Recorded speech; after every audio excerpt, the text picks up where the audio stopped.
fantastic butterfly. চলো butterfly থেকে আবার মানুষে ফিরে আসা যাক।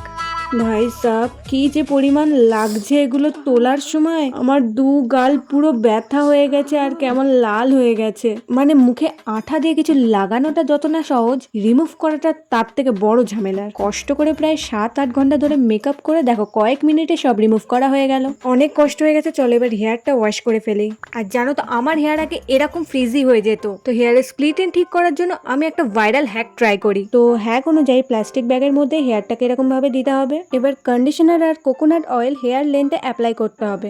দেন হেয়ার এন্ডস প্লাস্টিক ব্যাগ দিয়ে র্যাপ করতে হবে। সত্যি বলতে প্রসেসটা একটু বেশি কমপ্লিকেটেড লাগছে, এত কিছু করা আমার দ্বারা পসিবল না। তো তাই আমি ট্রাই করলাম Alps goodness flaxseed gel with rosemary oil. এর টেক্সচারটা দেখো ভীষণ স্মুথ আর স্লাইম। আর ফ্ল্যাক্সিড জেল ও রোজমেরি অয়েল চুলের কোঁচকানো ভাব দূর করে, শুষ্ক চুলকে মসৃণ ও হাইড্রেট করে। আর এটা হেয়ারের ফ্রিজিনেস দূর করে আর স্প্লিট এন্ড ঠিক করে। অ্যাপ্লাই করে এটা 30 মিনিট রেখে দেবো। আর বেস্ট পার্ট হলো এটা জল দিয়ে খুব সহজেই ধুয়ে ফেলা যায়। আফটার হেয়ার ওয়াশ জাস্ট দেখো ফ্রিজিনেস কমে গেছে, হেয়ার কতটা স্মুথ, সিল্কি আর শাইনি লাগছে। আর তোমাদের জন্য প্রোডাক্ট আমি ট্যাগ করে দিয়েছি, অ্যাভেলেবেল অন purple.com।